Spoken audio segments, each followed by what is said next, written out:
Welcome to The Great Pause. I'm Jennifer Jolly.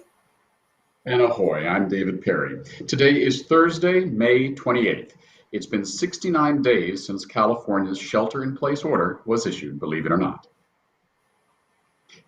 Almost 70 days, that is hard to believe. And as that order is due to expire at the end of this month, Bay Area counties are still working to meet state standards to reopen, but most are falling a bit short. The main reason? Well, testing. So far, only Napa, Solano, and Marin meet the quota of daily tests set by the governor. The other 5 counties, well, they have yet to meet the more stringent benchmark of 200 daily tests per 100,000 people. Yes, and San Francisco residents are lucky because there are various places where you can get a free test. And if you want to make an appointment online, go to sf.gov/get-tested-sf. Again, that's sf.gov/get-tested. Testing is a critical component, not only for staying healthy, but also for moving us to the next phase of the Great Recovery. Yeah, that's right. And David, I know that the mayor just was live just a few minutes ago. We were both watching it right before this show kicked off. And San Francisco Mayor London Breed has announced some pretty decent plans to reopen parts of the city. So I know that we'll discuss more of that pretty soon. That includes when we can go back to restaurants, what might be on tap for schools coming up. And our show today, well, we focus on information just like that to help us all open doors safely. We have updates from the Entertainment and Film Commission and some forward-looking interviews about energy and pressing a giant reset button. Yes, indeed. We are in the midst of a breaking news story, as they say. While we're here speaking on The Great Pause, Mayor Breed is making news of her own with the plan for San Francisco's great reopening. And I think even by the end of this show, we'll have some more comments. It's already causing a stir in San Francisco and beyond. But back to our show. This is about lessons we've learned in the past that will help inform our future post-COVID. And a case in point is your first interview, someone who knows all about San Francisco history. And also, of course, you're going to announce the winner of the Edge Desk competition. So Jen, take it away.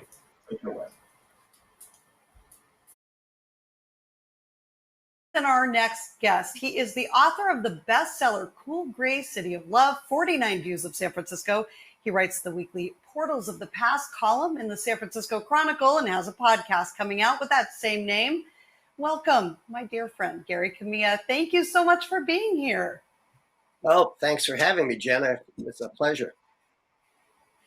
Well, Gary, author, journalist, historian, I understand you've been really diving pretty deeply into what happened here in the San Francisco Bay Area during the 1918 epidemic. What about that time period is similar or different from what we're going through now? Yeah, I've been going through virtually every newspaper story. It's taken weeks. And it's remarkable. The main thing that strikes you is how incredibly different it was. There are similarities in the sense that obviously we're facing a tremendous medical emergency, but the order of magnitude of that one was just stunningly greater. I mean, they had more deaths than we have cases. We've had 40 deaths in San Francisco. That would be a moderate day of deaths for months during that epidemic. So they really got hammered, as most cities in the United States did. I mean, this was an absolutely dreadful pandemic. And the other major difference was that we are now, across the United States, by and large, receiving accurate and good and reliable scientific advice and advice from health officers on what to do. But largely through no fault of their own at the time, they didn't give such good advice, and they really didn't know what they were doing. I mean, they didn't even know that a virus was a virus. The measures they tried to implement were well-meaning, but largely ineffective. And it's not really clear what they could have done differently with the knowledge they had at the time. So, we've had an enormous blessing in the sense that we know better what to do than they did. And of course, here in California and in the Bay Area in particular, we received the the shutdown orders earlier than anywhere else in the country, and clearly that is one of the main reasons that we've escaped the worst of this pandemic that's ravaged cities like New York and Detroit, New Orleans, and Los Angeles hasn't done quite as well as we have, but even Los Angeles has done better than many large American cities. So we can thank early shutdown for a lot of that. As you've been looking through the annals of the past, what really strikes you? What really stands out? Maybe something that we learned that we didn't repeat this time around. What really stands out to you, Gary? Well, one of the most interesting, fascinating things that happened that we can compare was the different reactions to the masks. San Francisco put tremendous faith in masks in 1918, and the citizenry largely complied with the mask orders through the entire first wave of the epidemic. The 19 epidemic in San Francisco came in 2 waves. The first was about twice as bad as the second, but the second was very bad. There was tremendous compliance. Some people said as high as 95%. There were fines, there was shaming, it was made very patriotic. It was all tied in with World War I and the war effort.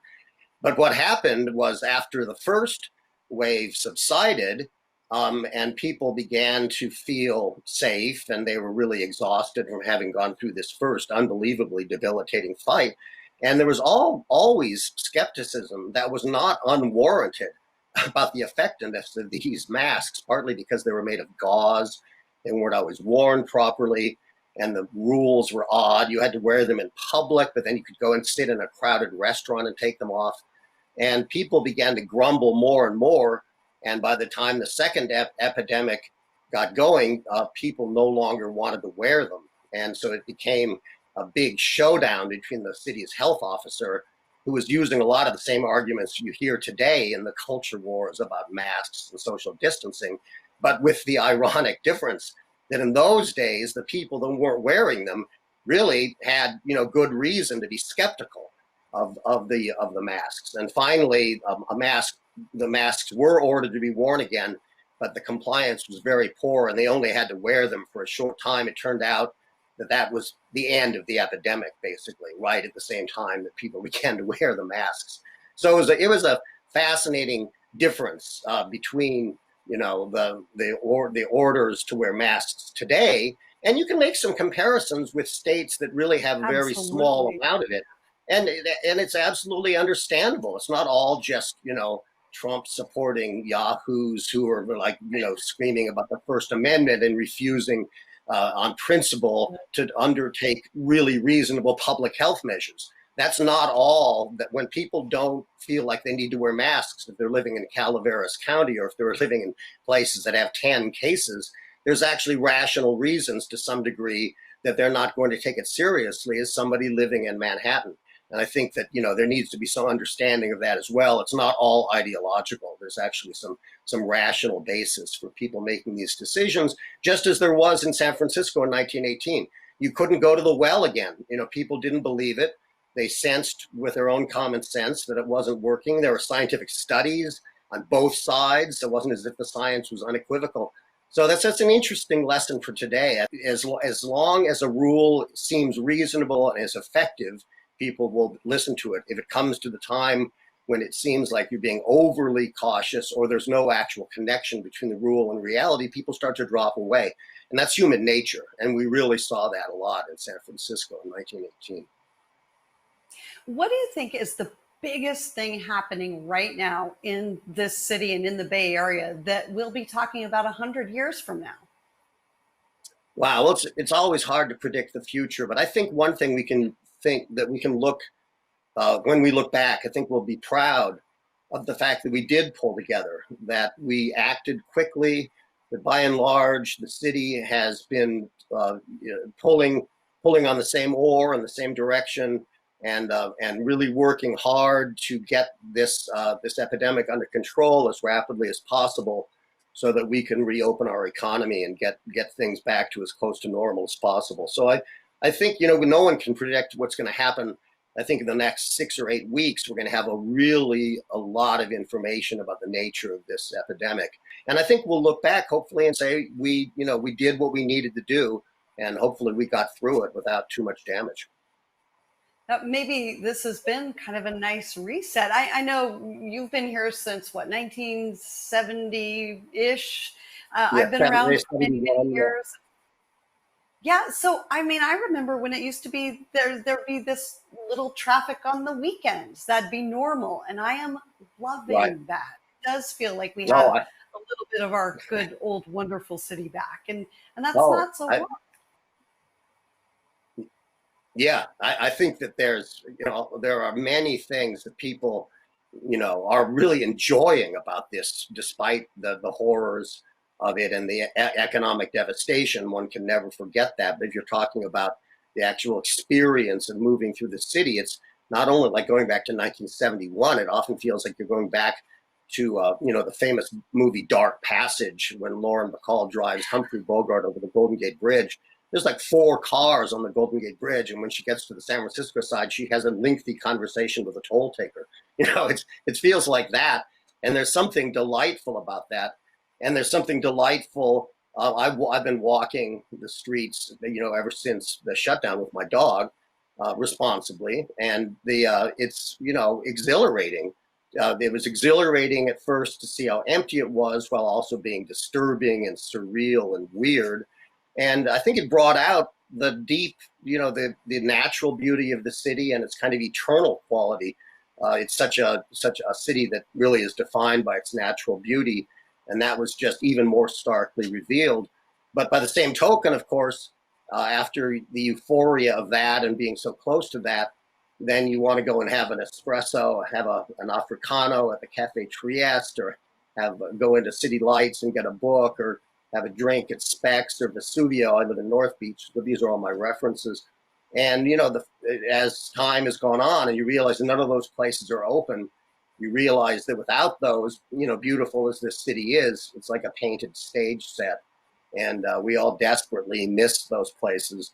And that's one of the reasons that everyone has been, getting their Go Cups and living out in the parks. But, we need to try to bring those places back, as every city does. The whole country is like a hollow shell of itself. And so it's a very strange feeling. It's both exhilaration and sadness and a sense of loss of what we had. So it's been a deepening experience in many ways, and I've been an opportunity to get a lot of work done and drink more. So it's been mostly fun, and I shouldn't say mostly fun. It's been a lot of fun, some challenges, and some some strange experiences that just one isn't ready for. So. Yeah. Well, hey, I totally feel you on the drinking more. And cheers. Here's a virtual cheers to you. Gary, just love you so much. Thank you so much for being here and for doing this. Hopefully we'll get to talk to you again very soon. Yeah, that's author Gary Kamiya. He is an author, a journalist, a historian. If you haven't yet, rush out and buy his book, Cool Gray City of Love, 49 Views of San Francisco. Read his column every weekend in the San Francisco Chronicle, Portals of the Past. And if you love listening to that voice tell those stories, he also has a podcast, Portals of the Past podcast. All right. Next up, we look at, a million more really interesting things around our city. David? Thank you so much, Jen. And of course, an incredible history from journalist and historian Gary Kamiya, talking about what was. And now we're going to speak to someone who is very much in the middle of what is now and what will come in the future. And I really believe that when the history of this pandemic is written, a lot of source information will be from the reports done by our next guest. Please welcome Heather Knight from the San Francisco Chronicle. Heather, welcome.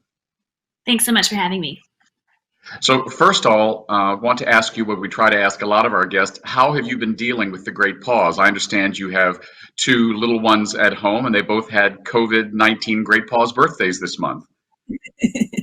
Yeah, there's no great pause happening here. I'm busier than ever, working full-time from home. My husband's working full-time from home, and our 2 little kids are attempting to virtual learn from home as well. So there's a lot going on under our roof. If they happen to come into the screen, that is why I told them not to, but we will see. That's all right. That's all right. You know, my husband Alfredo always says whenever we travel and he sees parents traveling with children, he says every town in every country on planet Earth should have a statue to parents, especially ones who travel with kids. And now I think it goes for parents who are homeschooling with children. So thank you for doing that. I know it's a challenge. So you are already incredibly well known in San Francisco for your coverage. And, you know, correct me if you think I'm wrong, but I have noticed over the last 2 months as someone in communications, a more personal relationship in the way reporters are reporting. It seems like that fourth wall that we always try to maintain between our professional selves and our personal selves has been somewhat blurred. I've noticed your writing has become more personal and more passionate, especially when you're covering the homeless issue. What have you learned during this COVID-19 coverage that you've been doing? Yeah, I always try to be a little more personal as a columnist than I would as a regular news reporter. I've really been trying during this pandemic to really mix the hard-hitting, horrible news that, of course, is all around us with more uplifting, you know, some happy things too. Personally, I've been really enjoying the closed streets like Twin Peaks Boulevard and Great Highway. Those have been kind of blessings and silver linings in all of this. But, of course, most of it is horrible. We are seeing, especially the Tenderloin. I was just there yesterday walking around with Supervisor Matt Haney, and it's never, you know, super fun to walk around the Tenderloin, but I think so many of us are at home in other neighborhoods that we aren't downtown nearly as much as we normally would be, and to actually see it up close for several hours yesterday was pretty horrifying. I'm working on a column about that now. There are more tents than ever. The most recent count is close to 450 tents just in the Tenderloin. I saw bodies just, you know, just sprawled on the sidewalks, unclear if they were, what was going on, sleeping, passed out, they were unconscious, more needles than I'd seen in a long time. There aren't enough hand washing stations or bathrooms. See the usual human feces on the sidewalks, and it was just, you know, pretty grim. City Hall says they have a plan and they're working on it, but walking around there doesn't feel like whatever this plan is really coming to fruition. Mm-hmm. Heather, how long have you lived in San Francisco, and how long have you been writing for the Chronicle, or even how long have you been a journalist? Same amount of time. I moved to the city when I was 22, and for the Chronicle job, it was an internship back then, a 2-year internship back when the first .com boom was going, and they had a lot of internships because places like Webvan and Pets.com were advertising in the Chronicle, so we had a lot of money. And that was 1999, and I've been at the Chronicle ever since and living in the city ever since. Heather, your coverage of the homeless issue, I mean, COVID-19 in general, but specifically the homeless issue, has been incredibly moving, and I believe has had an impact on the people who make policy. What are you hearing from the policymakers, whether it's the mayor's office or the legislators or the people who carry out policy, Department of Public Works, the police, the fire department? What are you hearing about how they feel we're going to come out of COVID vis-a-vis the homeless? It's really unclear. That's another really shocking part of all of this, is that they're struggling so much. I think, you know, the vast majority of people who work for the city have their hearts in the right place.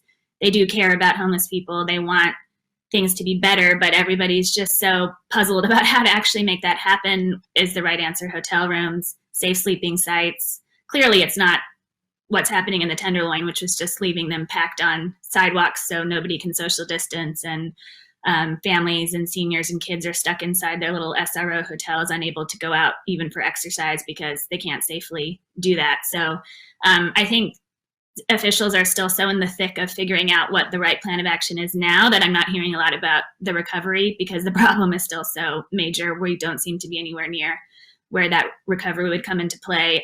One example of that is they've put new safe camping sites up. One is near the Asian Art Museum on Fulton. One is, I just saw yesterday, being put up at 180 Jones, and another is planned for that old McDonald's site in the Haight. They're still getting those up and running, and I haven't heard anything about what happens to the people camping there after this pandemic is over. I've heard no plan about what will happen to them, and I've heard no plan about what will happen to all of the people who've been moved into hotels. Supervisor Haney worked as a volunteer at one of the Soma homeless hotels last week and said it's really working. People are just, holding up inside. They finally have beds, they have TVs, they have their own bathrooms, and they're, for the most part, relieved to be out of the Tenderloin and inside somewhere safe. And he has yet to hear what the plan is after, because these hotels are going to want their rooms back once tourists are coming back to San Francisco. So it doesn't seem fair to just move everybody back onto the sidewalks. That would create a whole new batch of health problems. So I'm definitely interested to see what happens. Well, Heather, there's been so much written about the almost intractable problem of the homeless. I'd like to call it the problem. I've always said when people call it the homeless problem, it's mainly a problem for people without homes. But it's an issue that impacts every part of the population. It's a health issue. It's an issue of mental health. It's an issue of physical health. Have we had a spike in COVID-19 cases in the homeless community worse or better than we expected? How are we just vis-a-vis the health impact of this on the homeless? Mm-hmm. Well, we all know there was that big outbreak at MSC shelter, and there have been some outbreaks in SRO hotels.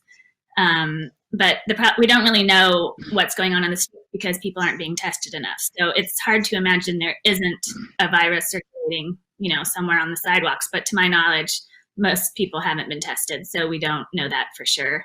But we did have a really compelling story in the Chronicle a couple of days ago about the real spike in homeless deaths during shelter in place that had nothing to do with the virus specifically anyway. I can't remember the statistics off the top of my head, but far more people died in March, April, and May this year who were living on the streets than same time last year. More overdoses, other, health issues coming up, and that seems to be because there are so many fewer services for them right now. Shelters have capped their capacity. You can't get a shelter bed in San Francisco right now because they're just all full to newcomers to keep social distancing. And so there's really nothing, unless you're very a senior or your health is compromised, you're very unlikely to get a hotel room. So there just aren't very many options. Clinics are closed or shut to new people. Treatment facilities, same. These places can't take as many people as they used to because of social distancing. So there are just far fewer options, and other health issues that aren't necessarily caused by the virus are being worsened because of the virus. I moved to San Francisco in 1986 during the height, or I rather should say the depths of the AIDS-HIV pandemic. And I remember being cautious, but finding a way to get through this, but always looking down. I didn't want to step on a hypodermic needle. And of course, now when you walk through the Tenderloin or some neighborhoods, even the Castro, I always think, well, I'm going to step in poop or on a needle, and then I'd much rather step in poop. But we're dealing with streets that are filthy and are a health risk. Do you ever feel when you're covering this at risk yourself? You've got a husband, you have 2 kids at home. I mean, how do you deal with walking into a situation which is unhealthy for journalists and the people living on the streets? Yeah, I didn't feel great being in the Tenderloin all afternoon yesterday. I definitely took a shower as soon as I got home. But I really want to hand it to the Chronicle photographers who have to be out every day. Reporters can do a lot of our work over the phone and over the computer and from home, and that's how I'm mostly doing reporting. But it's still important to get out and see what's going on for yourself when you can. And the photographers are doing that all the time. They have a whole process for being safe, masks, gloves, hand sanitizer, decontaminating all of the equipment, your car, everything, a specific procedure for when they get home. And it is a lot to think about in a job that's already busy and stressful, to add all of that on top of it. But we have to be safe for ourselves and for everybody that we're interviewing and taking pictures of, to not spread the virus. Heather, we've only got a couple minutes left, but I want to ask you about how you get the stories you get. I mean, politicians are generally not shy about wanting to talk to a reporter. And there are... I guess it depends on the story. But I'm more interested in how you get the stories from the people that are actually living on the street, the people who are part of the homeless community. Many of them I know we worked with the Mental Health Association of California a number of years ago. And I know that, I don't have the stats right at hand, but a huge percentage of people who are homeless are also impacted by psychological issues and other health issues and schizophrenia. They don't take their meds. How do you approach and get the trust of someone in the homeless community to get them to share their story with you? And how do you then verify that what they're saying is true? What's newsworthy? Mm-hmm. What is newsworthy on the streets? Mm-hmm. In terms of the mental illness and homelessness, I have found Supervisor Raphael Mandelman to be a great source. And one of my favorite columns that I've done so far this year was walking around the Castro with him, trying to talk to some of these most disturbed, mentally ill homeless people, and just to write about that experience, to try to help them and what happens and how do you get help, and how does the average person, when they see someone in clear distress and know that they can't just keep walking, like how do you actually try to get help? It's really hard and a lot more complicated than it should be. And so I wrote a column about that. And what really moved readers was that after being out in the Castro with the supervisor for a few hours, he broke down in tears. He paused our interview and stepped away because it was just so hard to see the Castro, which is this, beacon of LGBT rights and such a historical neighborhood, just being ruined because of city inaction. And it was a really compelling column because I could just paint this picture of this supervisor trying to help and just the desperation of so many people on the streets all wrapped into one. And it was that kind of thing. Just being out, seeing what's happening, talking to real people is the best way to be a journalist. Yes, I remember that column, and I know I was not alone in being very moved by it. And of course, I'm not talking out of school. Supervisor Mandelman has been very out of the closet about being someone who was directly impacted by mental illness, dealing with his mother. And his sharing his personal story it helped, I think, give him a lot of credibility in this issue about how to deal with the city's homeless. That brings me to one of my last questions. Mayor Breed and others, Senator Wiener, have been very, very proactive in talking about how we need to have more aggressive conservatorship. Do you think now, when we're in the middle of clearly a health crisis, there was already a health crisis before COVID-19, of people living on the streets, do you think that we will see a renewed call for more direct conservatorship? And do you think that right now there is the political capital to make that happen? It was about to happen. The city opted into State Senator Scott Wiener's law to strengthen conservatorship programs. But under that program, not a single person has been conserved so far in San Francisco. All attention, money, and time has been diverted to COVID-19. So I'm afraid that we're actually moving away from concentrating on the homeless crisis and the mental health crisis, even though it is exacerbated and worsened by the virus. I'm afraid that it's not getting as much attention because the pandemic is at the top of everybody's minds. Right. Heather, journalists are usually supposed to be, of course, completely unopinionated, but we all know that we're human. And this show is a case in point. We've offered it to offer insight and hopefully resources as we go from the great pause into the great return. What advice do you have for your readers or people watching this show as we, the narrative has changed, as they say in public relations. Now we're all talking about how we get on, and COVID has become this kind of back noise that has resulted in over 100,000 deaths in the United States in less than 3 months. What advice do you have as a journalist and then also as a San Franciscan about how we move forward out of this? I think everybody who can should donate to nonprofits that are working on the recovery. I think one important thing is to remember that so many people that we used to interact with all the time are out of work. Pay your housekeeper if you can, even if you're not having her clean. Pay your hairdresser, even though you can't go get your hair done, and I'd really like to do that right now. Pay people that aren't getting paid because, if we're working, we're still getting our salaries, and they should be getting some help too. Subscribe to your local paper, vote, watch shows like this, just be informed and educated. Great. Well, thank you, Heather. I've been a San Francisco Chronicle subscriber since 1986, and I don't see that changing.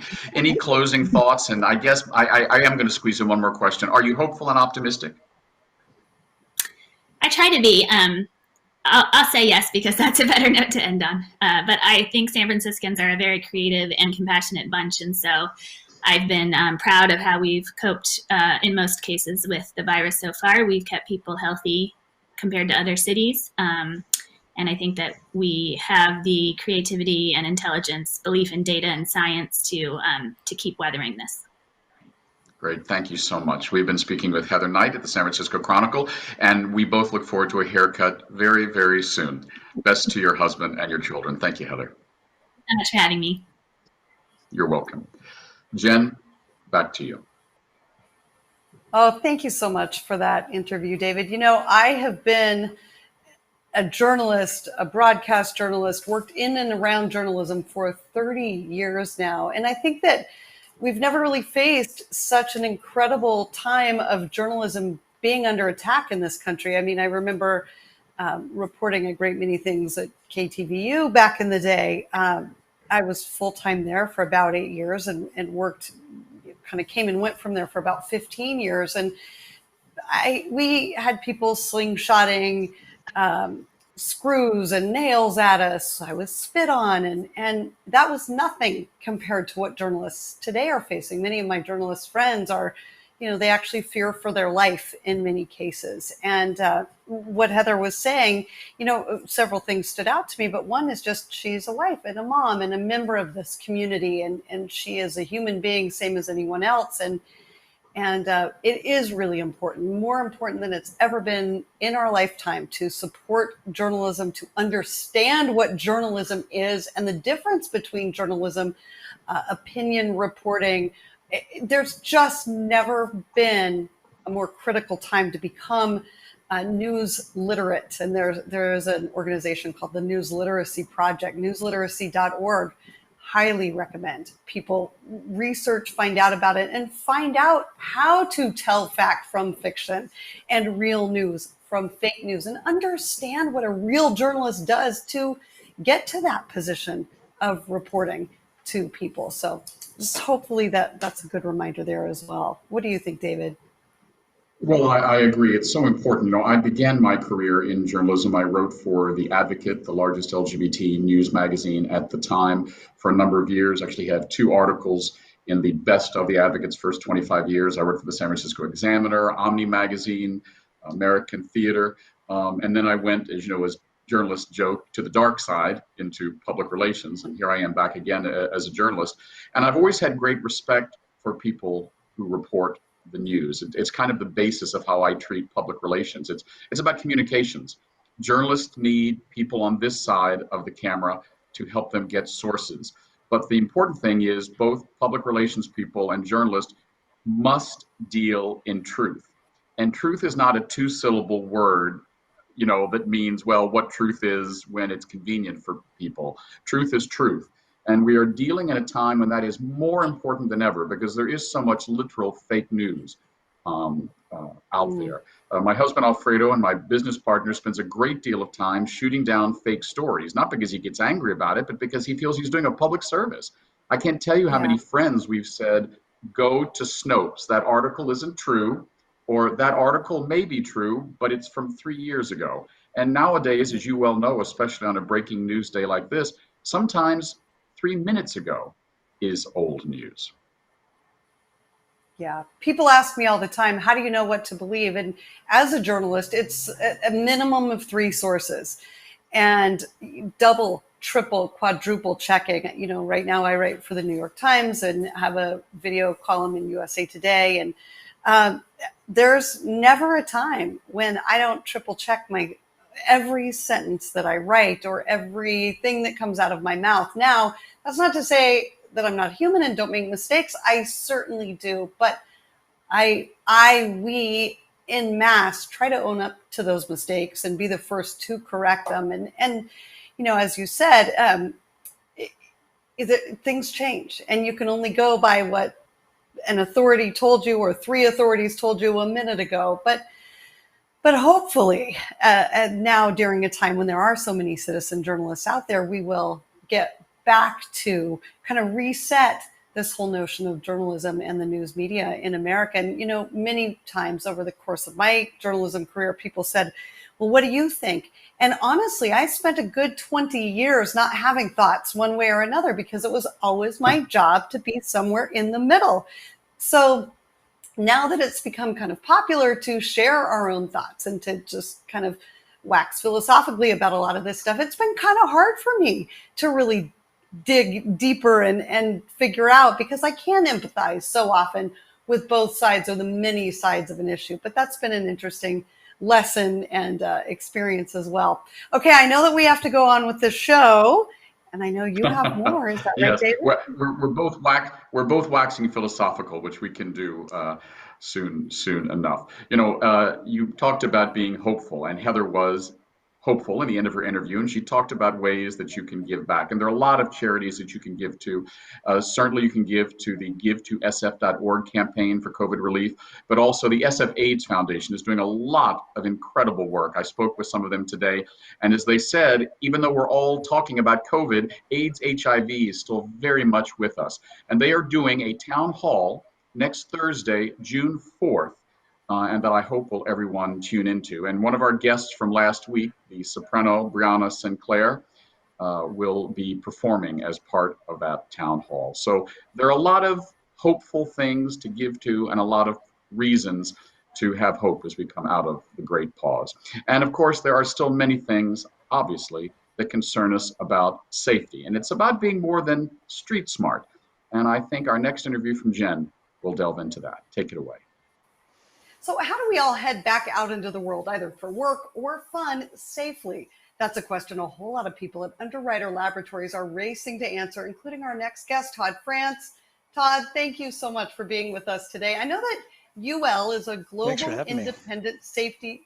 Yeah, we love having you here. Now, UL, I want to just mention this really fast before I throw out my first question here. UL is a global independent safety science company with more than a century of expertise, helping people everywhere go to work a little more safely. So obviously we haven't dealt with this size, width, breadth, depth of a pandemic before. What's your biggest concern as we head back out into the workplace?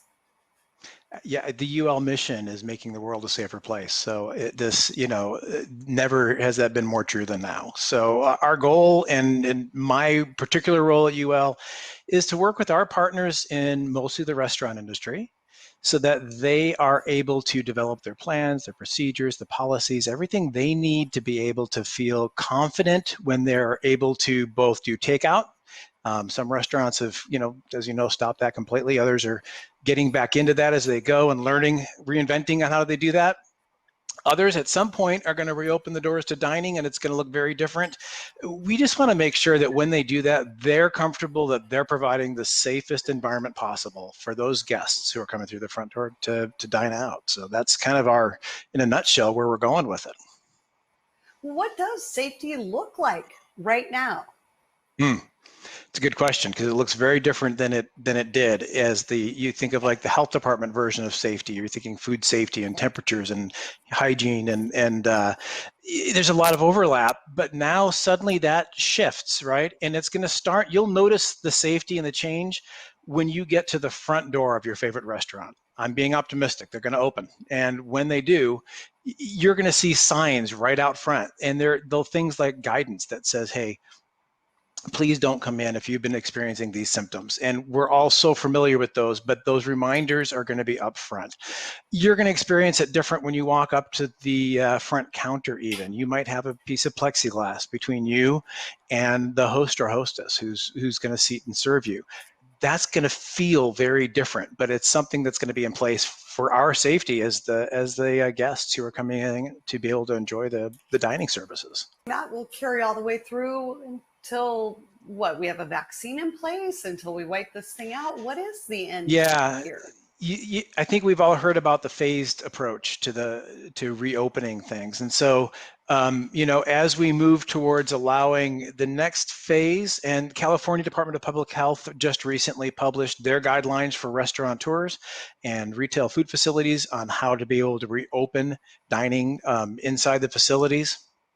And that's that next phase, right? Each jurisdiction, each county is going to have to adopt that at their own pace based on how the rates are in their area and different parameters. So that's going to be tricky, and it's going to be a stagger start, quite honestly. I mean, I think right now there's about 3 counties in the greater Bay Area that have opened up to dining. In Southern California, you've got Orange County that over the weekend opened up pretty quickly and just went with the CDPH guidelines, and you got LA County that's taking a more measured and cautious approach. So we're going to see a wide variety, depending on even what county and what jurisdiction we're in, on the pace of reopening and that phasing in. It could take a while, though. I've heard predictions, and I'm not the expert on how long these things are going to take. So I think we've all heard the same predictions about it taking, well into the next year before things resemble what they used to. Should there be mandatory health screenings and mandatory that you wear a face mask or some sort of face covering? Yeah, that's absolutely out there. And there's a fine line that we have to play with that, right? Because as a restaurant operator, if you've got employees coming into the business, there are certain laws in place to protect your health information and the privacy of that. And so it's more about some external factors. And, when the next time you go to a restaurant, the chances are that employee will have been screened and some form of screening. Now that can be before they even left for work. They filled out an affidavit and they checked their own temperature, and they, reassured their employer that they don't have any of the symptoms that would trigger their need to stay home. To a lot of, our clients are working with their employees as they show up at the back door. They're doing temperature screenings right there before they even come in. We don't see these things being mandatory for guests at this point. The signage in the front, the strong recommendations, so it's not legislated, but it's strong recommended that even the guests coming in will be wearing the facial coverings that we're all so accustomed to now, all the way out to their tables until they're seated. And that seating process is going to change too, right? We're used to coming in and you kind of pick the table and maybe, oh, there's an open one. I like that one over there. Probably not so much anymore. It's going to be very designated. You'll see tables either completely missing from your favorite spot that you used to go to. Hopefully it's not your favorite window seat, or they'll be taped off, or the chairs will be removed, or you'll see half of the chairs removed from this table so that the closest chair is at least 6 feet from the closest chair at the next one. There's a lot of shift coming. Todd, I have to take a flight for work. I have to fly and travel for work. How should I prepare myself? And then thinking about, flying, but then also so many people are starting to trickle back into the office. They're starting to maybe venture on public transportation again. So not just for me flying, but for anyone who's venturing out, what are the best ways for us to do that safely? What kind of gear should we have and buy? And, should we wrap ourselves in plastic from head to toe? What should we do? Yeah, I don't think it's at that yet, but I think the general guidelines have remained pretty consistent actually on those points, even as things relax and we move into ongoing phases of, of opening up businesses and travel and things. So face covering is with us for the foreseeable future. Health orders may back off on that at some point, but the face coverings, the general cloth, please keep the more surgical type, the N95s that we've been hearing about. We still want to leave those for our medical professionals, our first responders, the people who are really right in the thick of things. Those medical grade N95s are still reserved for them. For the rest of us, that basic cloth face covering, there's great guidelines both on California Department of Public Health website, and CDC have put out even how to make your own at home. So there's not a whole lot of excuses to not have some form of face covering. Social distancing will continue with us. Yeah, go ahead. Well, that face covering's just been such an issue. There's just been so much argument and debate. And I was in a store 2 days ago, and one of the clerks in the store came up and said, to somebody else, you need to wear a face covering. And the guy went crazy. So how, from a public safety sort of standpoint, do we follow through with these things? What are our best practices if we're in an area, especially in an enclosed area where some people are and some people aren't wearing some kind of face covering? Yeah, this is where the choice really becomes personal. And everybody's going to take a different approach to that personal. I mean, my daughter, who lives there in the Richmond district, has yet to eat out and go take out at a restaurant. But the neighbors in the flat just above her that's all they do. So, two different approaches to how you live, and that's going to be the same thing in how you react to other people who aren't as cautious as you feel they should be, or as you're comfortable with. And what the health jurisdictions, especially, and as I talk with the health departments right now, they're trying not to be the social distancing and face covering police. That's beyond their roles. They know that from a business perspective, they've got some enforcement procedures, and they're able to make that happen from that perspective. But on the general public, you're more on your own than not. When you go into a location and you see that the protections that you would want to have in place to make you feel comfortable aren't taking place, you've got to make those decisions for yourself. There's just no way around that at this point. And we don't have the hard and fast rules, so there's the enforcement aspect of it is just not there. I know that some companies are looking at having employees wear some sort of tracking device, and maybe an alarm goes off if they get within 6 feet of somebody else. What's being looked at in that general workplace kind of technology arena? And are you thinking any of that might be a better way to go than not? The tech arena has been evolving really quickly. We've been much more working with reinventing and reconfiguring and helping businesses kind of re-engineer their workflow than we have on the technology end of things, because the tech companies that are out there, so far, we haven't quite seen there's no silver bullet from that perspective either. There is plenty of tech out there that will alert you, uses Bluetooth technology to be able to tell you when you've been too close to somebody, or it logs when you've been within a distance and will alert later. But I haven't seen any movement on those yet from adopted from any of the large companies as a requirement, or any jurisdictions as requirements yet. So I think we're a long way away from those being generally used and on a really wide basis. Okay, let me just pivot for a quick second, get a little personal. Okay. What's your biggest takeaway, Todd, from this great pause? What will you leave this time sort of really having been struck with?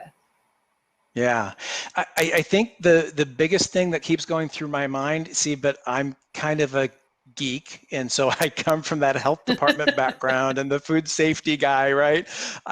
Give me a thermometer and something to take the temperature of, and I'm just happy, right?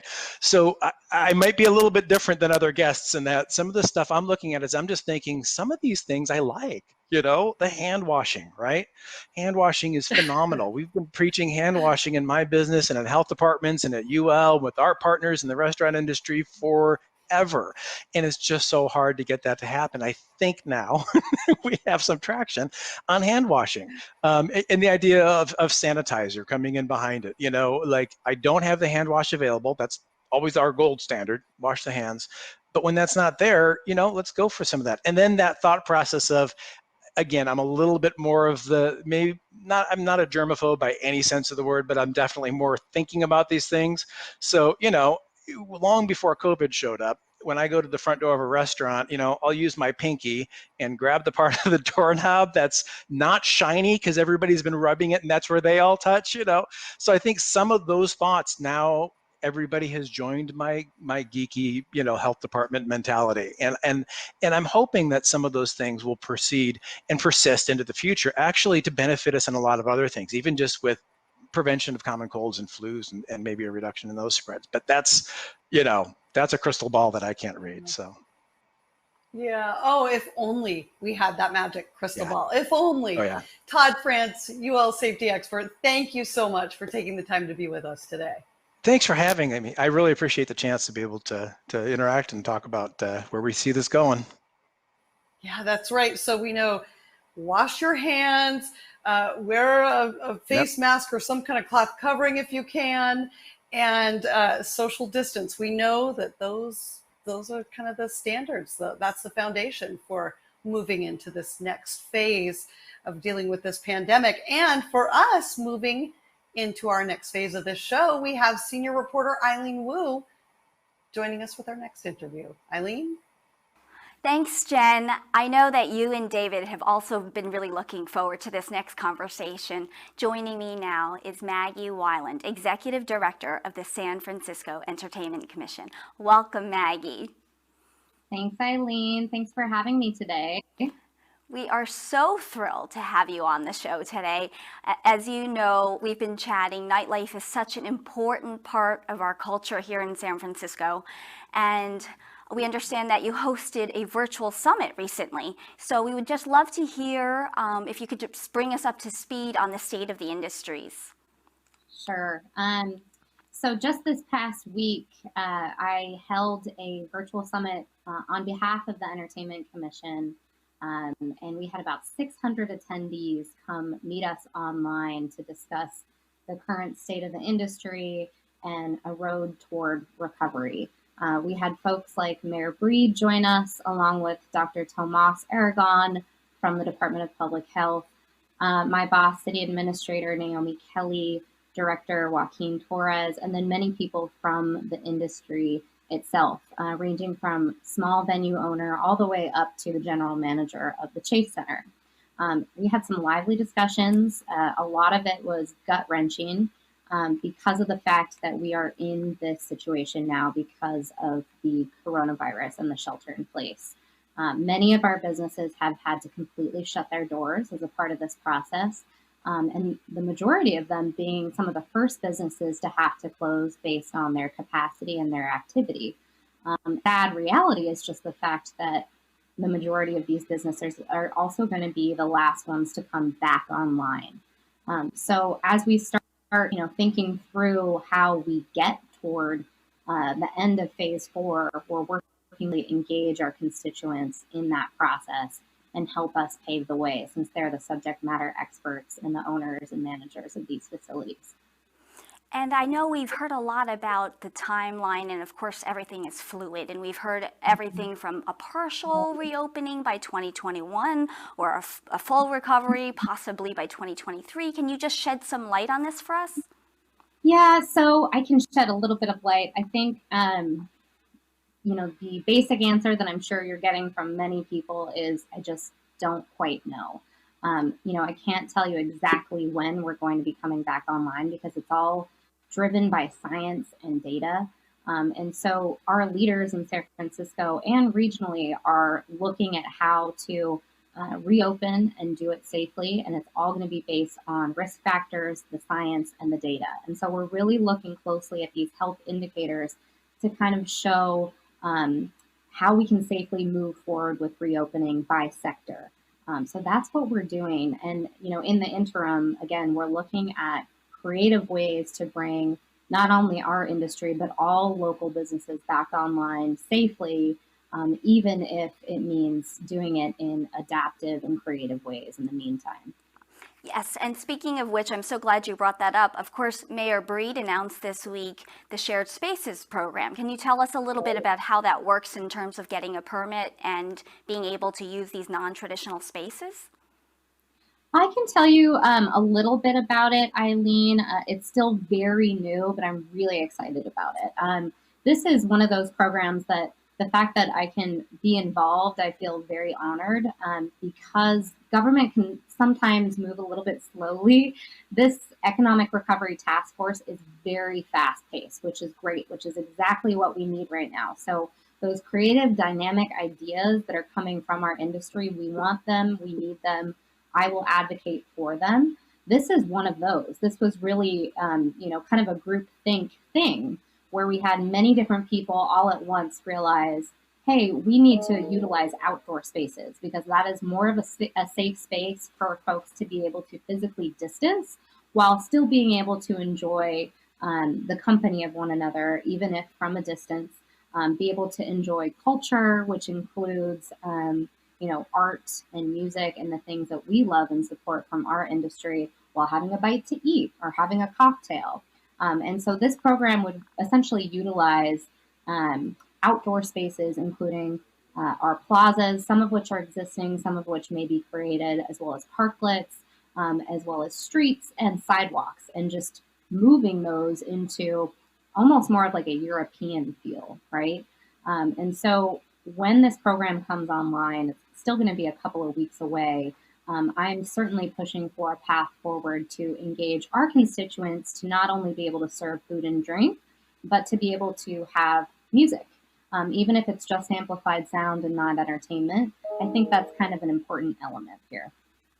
I love that you mentioned that it's a product of a group think. Can you tell us about some other creative ideas or solutions that we might be able to expect coming up in the future?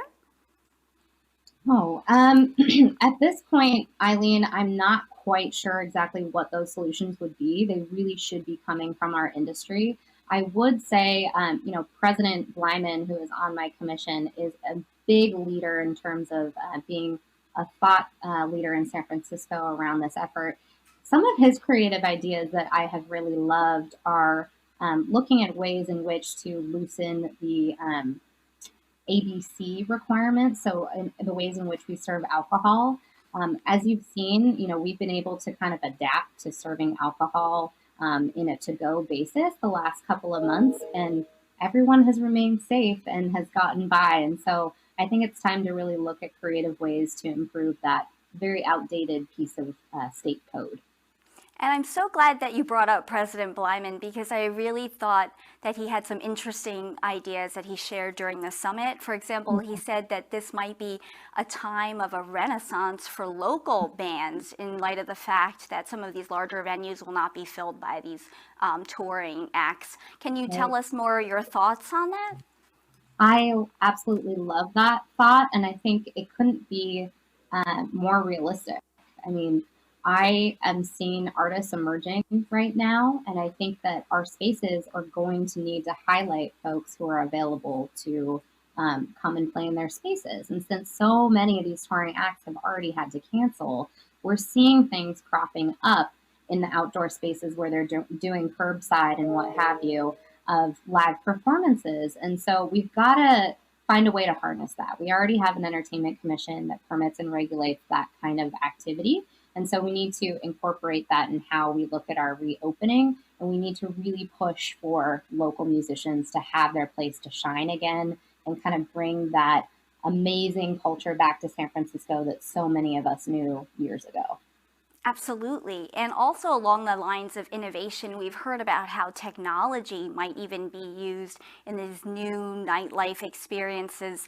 I believe President Blyman had mentioned we would be potentially reserving spots at bars.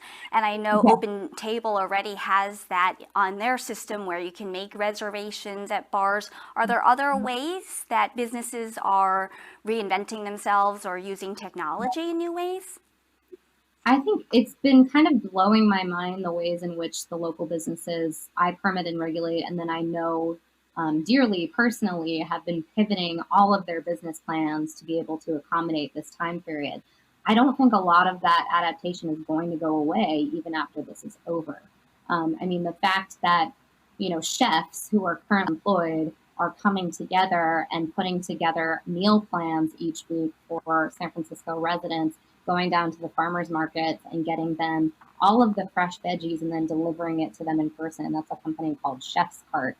I absolutely love. And then, we have bars who may be reserving their space for, a 1 hour power hour or a 2 hour power hour, where you come in with your 10 closest friends who you're already comfortable with. Maybe everyone's been able to get tested and, has a negative and is more comfortable with that. You come in, you have, drink till you drop, or, you have like a bar fee of some kind, and then it's all completely wiped down after your visit and they bring in the next group. Like, I actually think things like that could very much work. That sounds incredible. And I was just wondering, Maggie, what spots are you going to be rushing back to when things finally reopen? Oh my gosh. Well, I'm a little bit biased. I do love McCondre, which is on Polk Street, because my best friend owns it. I've known him since long before I was ever involved with the Entertainment Commission. Great, great space. I can't wait to go back there and hang out with my friends. I also love Ben's Bar, Tonic. It's amazing. And then again, I cannot wait to get back to see some live music. So going to the Fillmore, being able to hang in the poster room, going to the Independent, Great American Music Hall, Bottom of the Hill. you name it, I'm there. Well, you are getting us all fired up, Maggie. Thank you so much for joining us. We really appreciate your perspective and your insights. Thank you, Eileen. Thanks for having me today. And please do visit our website, the Entertainment Commission, as we do have a lot of information about nightlife relief.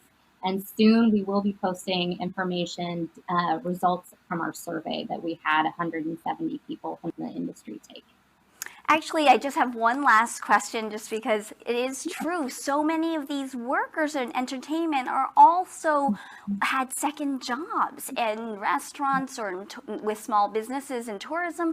Can you tell me, Maggie, how is the Entertainment Commission advocating for this community? Well, we are encouraging all of our constituents to go on our website and look at the ways in which you can not only support specific local businesses, there's many different ways in which you can do so directly with the business, but also directly with the employees. Those businesses have set up funds like GoFundMe for their employees who are currently unemployed due to coronavirus. So please take a look, do your research, support local businesses, at least 2 to 3 a week. Forgo making a meal at home to go and pick something up down the street. That is the best way in which you can support. All right, Maggie, thank you again. And we look forward to seeing you at all of these great venues down the road. And Jen, I'm going to send it back to you and David. I know that you've been chatting quite a bit about, David had mentioned restaurants that were on the top of his list when things reopen. And of course, Jen, we would love to hear, what are some of your favorite bars and clubs that you're looking forward to going back to? Oh my gosh, favorite bars and clubs? I mean, any at this point, although I have to say that I do have to admit that eating here at home in Chez Roddy, my husband's name is Roddy, and he cooks every single night, and the food has been amazing. And I'm the cocktail maker, and those have been okay. And today is our 9th wedding anniversary, and we will be celebrating it right here in Chez Home. Cuisine that he'll be making, because if I made it, we would all die. So, but I love foreign cinema.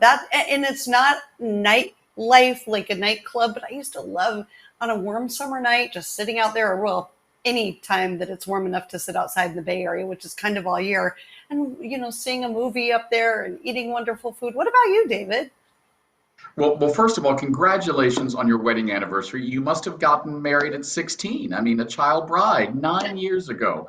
Well done. See these flowers right over my shoulder? Those showed up here today, and I thought, now who's delivering something? And oh, hey, wait a minute. Yeah, right there. Those are from my husband. I will have something for him too. Okay, were you going to tell us, or is it a surprise for him? Well, as soon as I make it and write it and create it. Yeah. I got it. I mean, I got it, boy. Do you? Yeah. Yeah. I stepped on that lead. Well, I'm with you. We're looking forward to going out and eating dinner at some of our favorite places. Here we have Casa Alfredo, or La Casina de Alfredo. He cooks well for me, and I make martinis and occasionally serve up a spunky Spanish rosé. But in San Francisco, I would like to get back to one of my favorite places, Asia SF.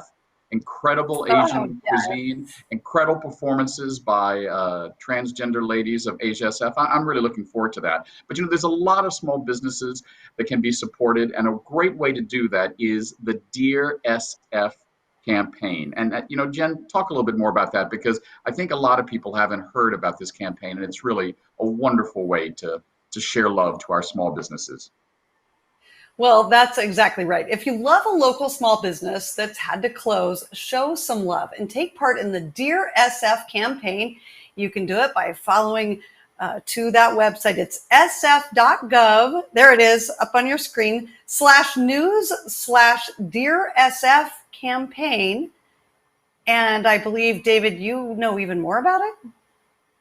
Well, there is now a video that we are going to look at telling you all about the Dear SF campaign. So let's, as they used to say, roll video. Dear SF, we know these are challenging times, especially for our small businesses. But we also know our community is strong and resilient. Now more than ever, It is important to celebrate our business community, from our neighborhood corner stores and nail salons to our concert halls and theaters. While we may be apart, we can still come together as one city to lift up one another and share messages of positivity and hope. We will get through this together.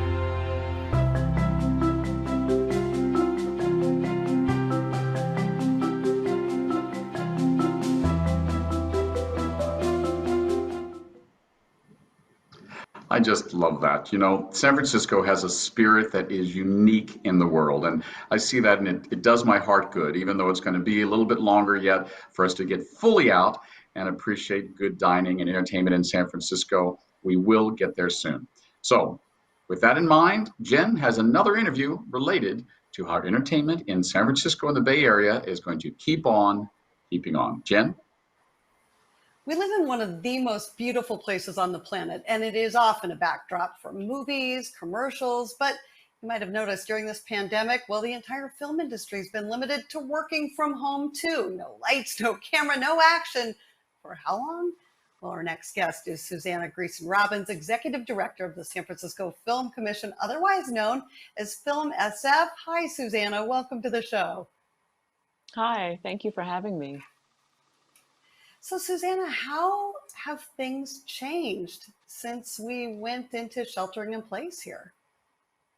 Oh, they've really changed a lot. You know, obviously, right now with shelter in place, we have not been doing any permitting, any filming in San Francisco. My staff, my office is myself and 3 other wonderful women who do all the permits for productions. We're all working remotely. And actually, my staff has been working as DSW, disaster working helpers in the city doing triage coordination. So really, for our office, you know, it's very different. We're also seeing, you know, a huge difference than where we were last year at this time. Last year, between middle of March and middle of May, we had over 127 permits that we were working on. And we had over 230 shoot days. This same time this year, 0. So it's a big difference. What does that mean in terms of the fiscal year? How big of an impact has that had just on the city of San Francisco in general? Well, for filming, fiscal year wise, compared to last year, we're down 35% in the total number of permits that we issue. We're down 46% in the number of shoot days, and we're down 45% in the number of permit fees. So it's really huge. You know, last fiscal year, we had a really good year. We had over, I'm trying to think of the numbers again, I'm so sorry. We had productions that we worked with that had estimated budgets over $33 million.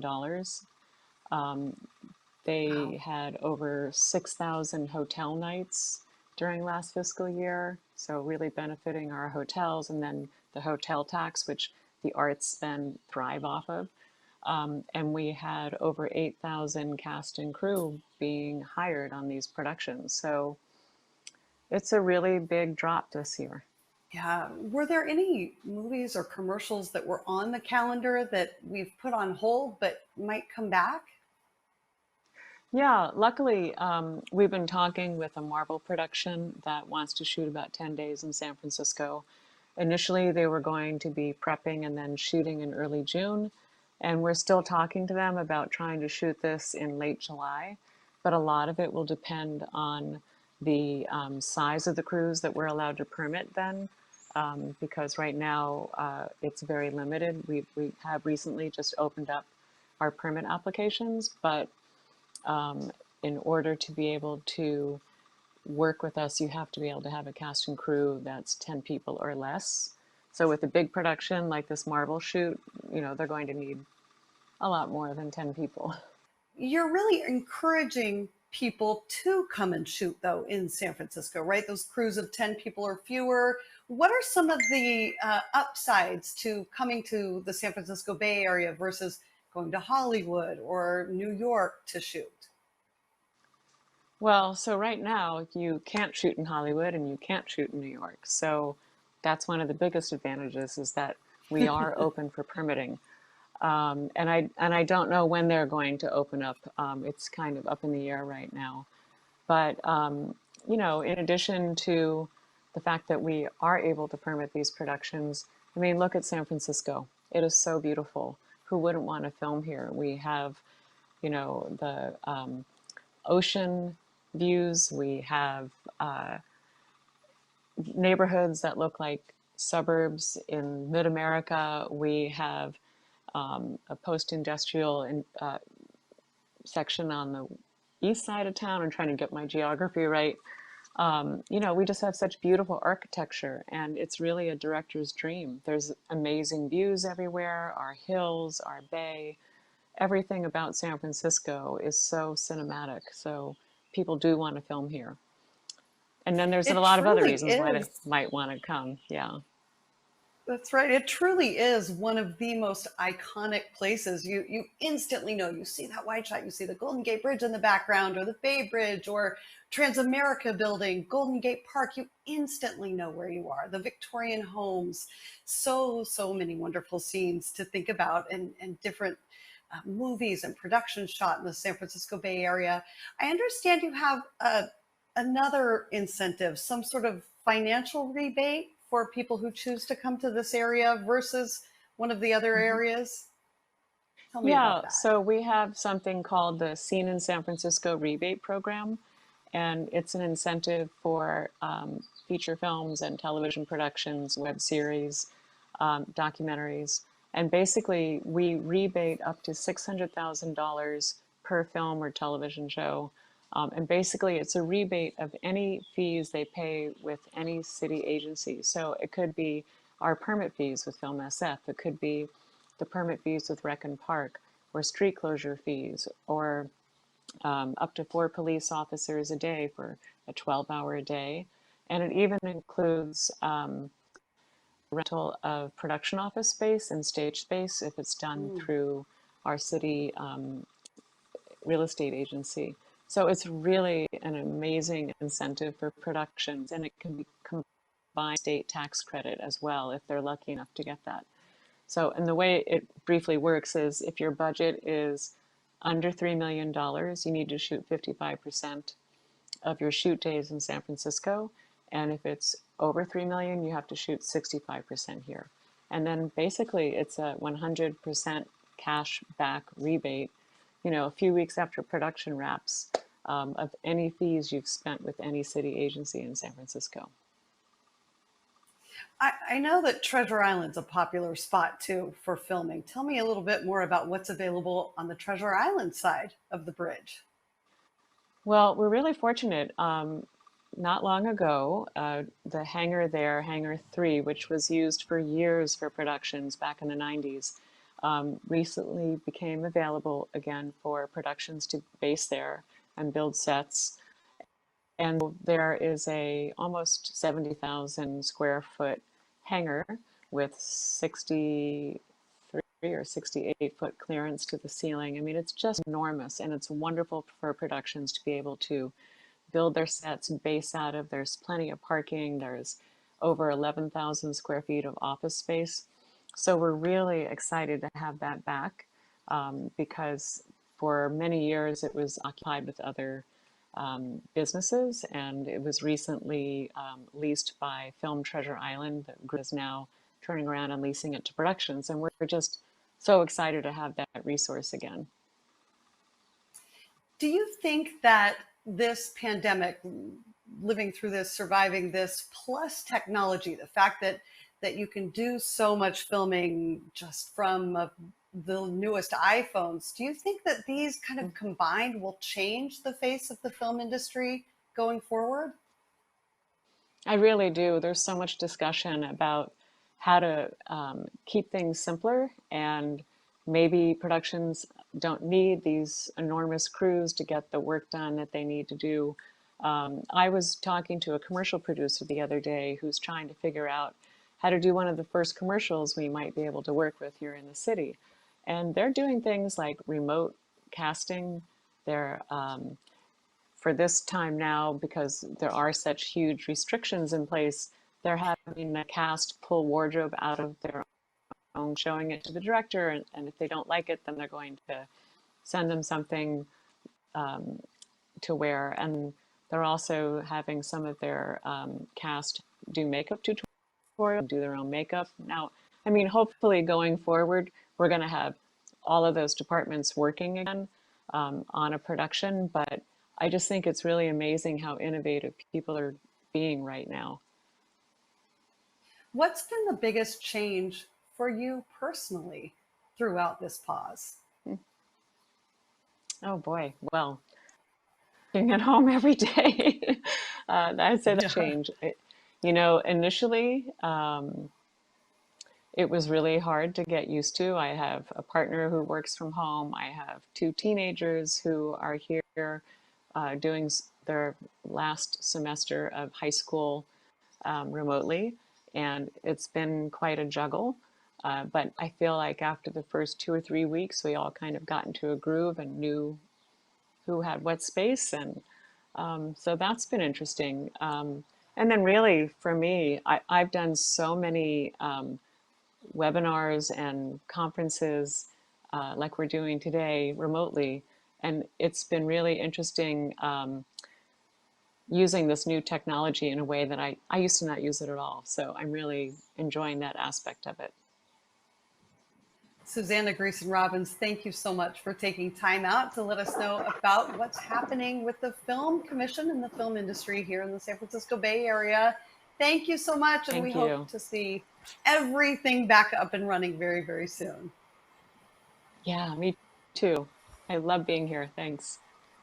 Okay, David, top 10 San Francisco Bay Area based films. Okay, just top 1.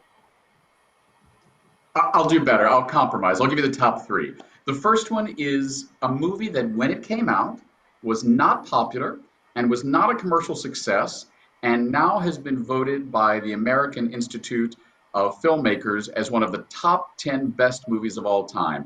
Alfred Hitchcock's classic Vertigo. I don't think San Francisco has ever looked more beautiful. I love that film. I've seen it a gazillion times. Second would be, well, an homage to Hitchcock, High Anxiety. Every time I see it, I just crack up laughing. I just love it. And then I think I'm correct that the first movie I ever saw about San Francisco was Herbie the Love Bug. And when I was a kid in Richmond, Virginia, and I saw that, I said, I don't know what that city is, but I got to get there. And here I am. So thank you, Herbie. Oh, and one last thing, a little thing you may not know about me. I am in not a movie, but a TV series that was filmed here when Armistead Maupin's Tales of the City first made it onto the screen. This is many years ago. He asked a lot of his friends to be an extra. And if you pause the scene where Michael Mouse comes out from the wet jockey shorts contest at the Stud, and you see 2 guys race around the corner in a car with Billy Campbell. I was the cute guy in khakis. That's what I was called. The cute guy in khakis that was supposed to be Billy Campbell's date. And for 3 hours, I got to sit next to the Rocketeer. And wow, that was great. Yeah, one of your best memories ever of your whole life. I love that every episode we learn something new about you, and it doesn't surprise me at all because you belong in movies. You belong on our screens no matter in what way, shape, or form. I love that. And I have to give a shout out to the all-time most San Francisco-ist of all movies, Mrs. Doubtfire. Absolutely. Yeah, that was San Francisco in all of her glory, wasn't it? And so I just finished college right about the time that came out, but the guy who I saw at the gym at Correct Rec Center every day, he was in the movie, and of course Robin Williams, and I was had just finished up a big internship over at KTVU in Jack London Square in Oakland, and they used that, and Bridges out in Danville. It was so good. And then I didn't realize this, but 48 Hours, I was thinking back about this, and yeah, 48 Hours was shot in San Francisco as well. And then Dirty Harry. I mean, those iconic car chase scenes in Dirty Harry classic. takes you right back. Yeah. Yeah, well, hopefully And we'll you know, see there's more. yeah, you know, there's What was there's that? another one that wasn't very popular but was also filmed in San Francisco, Bicentennial Man, which also featured Robin Williams. A wonderful, I think, greatly unsung movie that I love, Bicentennial Man, here in San Francisco. Okay, those are all going on the to watch lists. All right. Well, speaking of the to watch lists, you know, the pandemic and shelter in place orders have given us time to consider old habits and think about the new. So, David is up next with an interview with someone who is definitely making use of this time out to do just that. Back to you, David. Thanks so much, Jen. Well, our next guest is someone we've come to know quite well here during the Great Pause. In a very big way, she is our boss. But I like the way an article described her last year in the San Francisco Business Times, visionary entrepreneur. Please welcome to the show, Anita Casalina. Anita, how are you? Oh, I'm good. Thank you for that nice introduction. I never thought of Well, myself as the boss. Well, I mean, we're here because of you. You know, I mean, in the last 2 months, we have all, as I say, gone from feeling like we've been knocked to the curb to realizing, well, we're still in one piece, and now beginning to step up and step into the world. And because of you, this show, The Great Pause, exists. So on behalf of San Franciscans and everyone who's watching this show who's learned from it, thank you, Anita. I really mean that sincerely. You are so welcome. This has been a real pleasure for me to be involved in this show and to hold the space for this show to take place. I've just loved it, and I've watched it grow, and I've watched the audience build and seen how many people want to watch this. So it's been a real joy for me. So before we get into talking about Earth 2.0, for those who don't know what Beyond Pix is, beyond seeing the logo at the beginning and the end of our show, give us a little synopsis of Beyond Pix's history and how you came to be sitting in the director's chair, as it were. Well, Beyond Pix is a long-established company here in San Francisco, 27 years old, and I was a client here, and I loved it. I felt like it was a big family, and then I watched it go from big family to small family and start to struggle financially.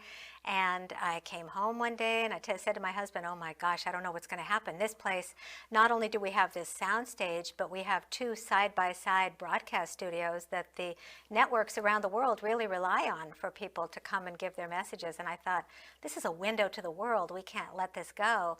And my husband said, well, why don't you just buy it? I said, what? And then immediately, you know how when you hear something weird, but then you know it's clicked? That is what happened to me. I was like, okay. So that was a year and a month ago, and we have really moved. We have taken this very big company that had a lot of old equipment, and I thought of it as kind of a big old battleship that needed to be turned, and we've sort of gotten rid of a lot of things we didn't need. We've upgraded the technology. We've moved into one central space here on Battery Street, and we are streamlined and agile and able to pivot like we do. So we're really happy with it. We have this stage down here where I'm sitting right now, which has a white cove wall and a green cyc, and then upstairs is the 2 broadcast studios. So it's perfectly situated when this COVID-19 hit, and we thought we wanted to do something to give back to the community. What could we do? Well, we had everything we needed to do something, and that's how the Great Pause came about as easily as it did. Was, well, we've got a studio, we've got live stream, we've got crew, people are very talented here, and that's been the same with Earth 2.0. If you'd like, I'll give you the background of Earth 2.0 too and how that started. Please, So take it away. I was sheltering at home. Just, the first couple of weeks, like everybody else, I was kind of in shock. I would stare out my window at the view and I would think, oh my goodness, this is all I'm going to be able to do for heaven only knows how long. And I went from being just kind of freaked out and not able to think clearly to all of a sudden realizing there were a lot of events that led up to this, that, we've been dealing with climate change for a long time. There's this huge ocean floating island of plastic, in the Pacific Ocean. There's air that is too dirty to breathe in some places. And I thought, there is something we need to think about. As I saw the headlines of the air clearing and people being able to see mountains that they hadn't seen in generations, I thought, how can we keep from going back to where we were? Just like the Great Pause moves to the Great Return, how can we go from shutting down and quiet to not going back to where we were, but thinking of things differently. And I knew there were people all over the world who had plans for this and were thinking about it. And I wanted to meet them and talk with them. And that was where the idea for Earth 2.0 came about. And I have now interviewed 6 people. I have another one coming up this week. And we are launching the website today. Today is the big day for Earth 2.0, which is why I was so excited to talk with you about it too. So listening to you talk about this, it reminds me of something my mentor, Anthony Turney, used to say. It's an ill wind that doesn't blow someone some good. And out of COVID's lemons, you have made lemonade in a sense. I mean, you're an environmental technologist. You have seen what the world has revealed through less pollution and turned it into something that can help us learn and grow and build a more sustainable world. Talk to me about some of the first guests we're going to see on Earth 2.0. Okay, well, I started really simple because I thought, okay, everyone's still sheltering. Let's talk to a couple of people who are thinking about what can we do in this quiet personally. So I talked with 2 different people who were thinking like that, like, well, I could rewrite my resume and I could do something different with my life when I come out. So that was really eye-opening. And then I decided to interview a gentleman who thinks about resilient infrastructure. And his thinking is, well, we're going to have climate change bearing down on us. We're going to work to mitigate that. But as we do that, how can we make ourselves stronger? How can we, set up grids so that we are not in fear of fires and things like that? When the cliffs sail down into the ocean, how can we move pipes and infrastructure back away from?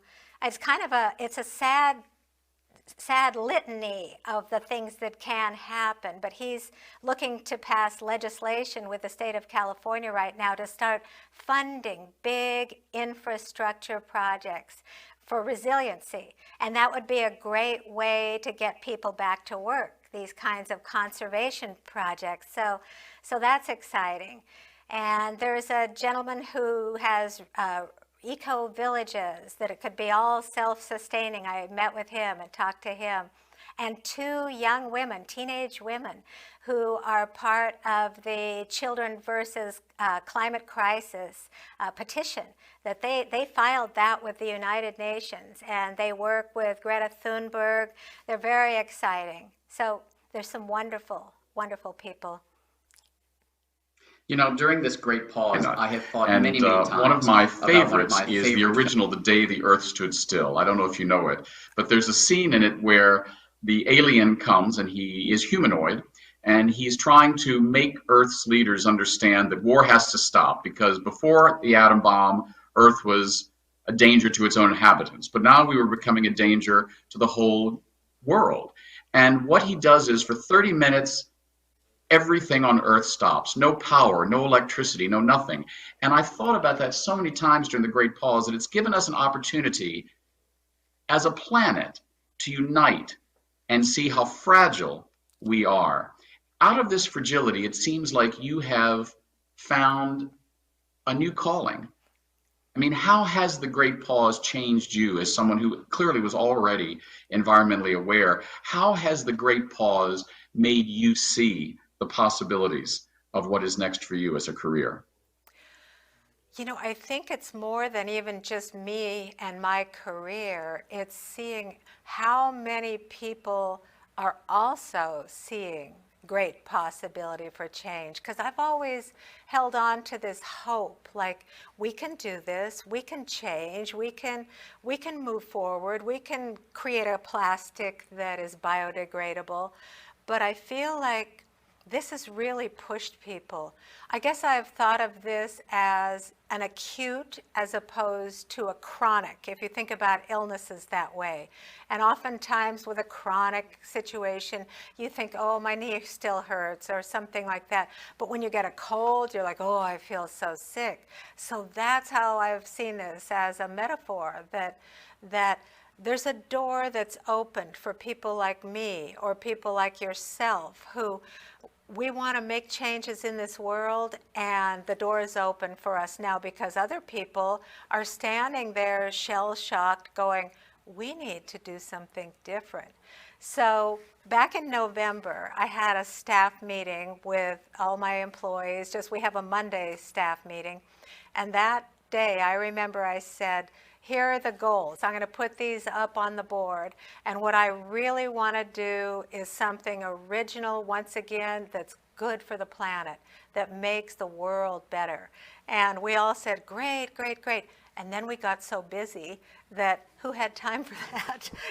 I kept seeing it in my list of staff meetings, and it said goals. And I'd go, haven't gotten to that yet. But with this time off, it's been really lovely to be able to start doing something like this. Yeah, it's amazing when you think maybe the world is ending, how you get started. I've heard so many people tell similar stories that when COVID hit, we didn't know what was going to happen. And of course, we still in many ways don't know what's going to happen. But a lot of people, clearly you, began thinking about the what's next. In our last few moments, talk to me about what is your long-term vision for Earth 2.0? What impact would you like this show to have? And then I guess the last question would be, if there's one person that you would like to get an interview and have on Earth 2.0, who would it be? Maybe they're watching now and they'll give you a call. Oh my goodness, that's going to be a tough one. What I'd like for this show to do is reach enough people to show that look at all these amazing ideas that are happening around the planet. Look how many smart people there are. I think that would give people hope, because one of the things that happens is people feel hopeless.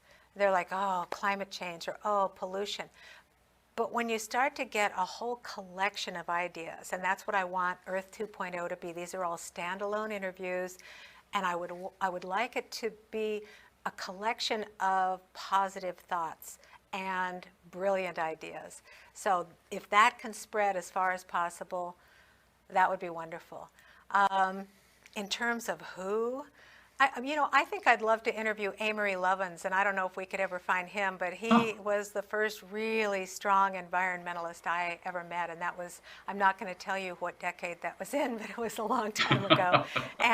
And he is with the Rocky Mountain Institute. He's just brilliant, and corporations around the world have relied on him for understanding how to lower their carbon footprint and do better environmentally in the world. So, Amory, if you're watching, I've met you once before when I worked with Friends of the Earth, but I'd like to talk with you again and get an update.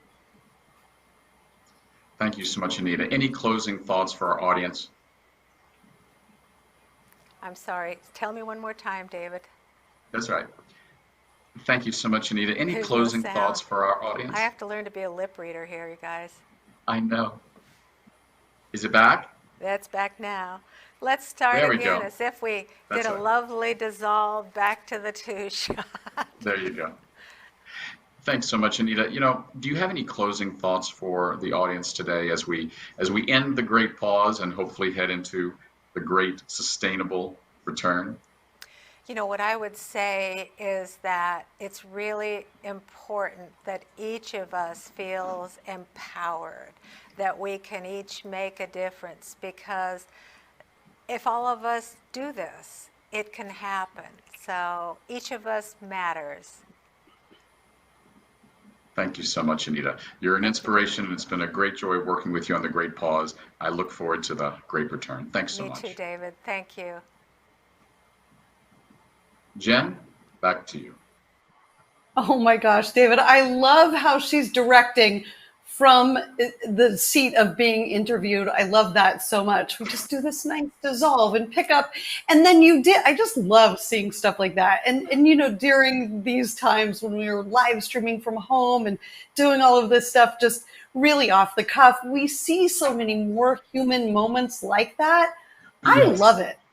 I hope we do more of this, not just shows like this, but just in general, just a little less serious, a little more real. I just think it's so fun. Yeah, it's great. I mean, this Well, I mean, it's hard to language what's been going on. I have many friends who are writers. You know that I have a book coming out this fall, and many people have said to me, "Oh, David, have you been writing during this period?" And I said to them, I don't have the energy to write about what we're going through because I'm still in it. So I have a great deal of respect for people that are living in this moment and sharing real moments like that, live TV. She just rolls with it. I think there's going to be an incredible amount of great literature, great poetry, great TV like this that'll come out of this period because people haven't had a chance to protect their emotions or protect their egos. They've had to live in the moment.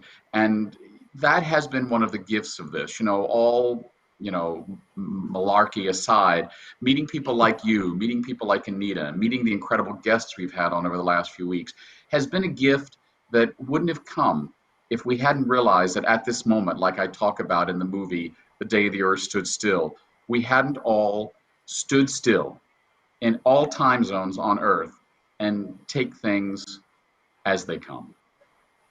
Oh, I have no idea how to segue from what you just said into what we're going to do now, except maybe to say we're all about gifts. I don't know. But yeah, so well said, David. But as many of you know, because we got so many entries, we're doing a giveaway today because what's a TV show like this, an afternoon television show streamed on we probably shouldn't call it a TV show because now it's a laptop or a mobile device show. Anyway, what's a show without a giveaway?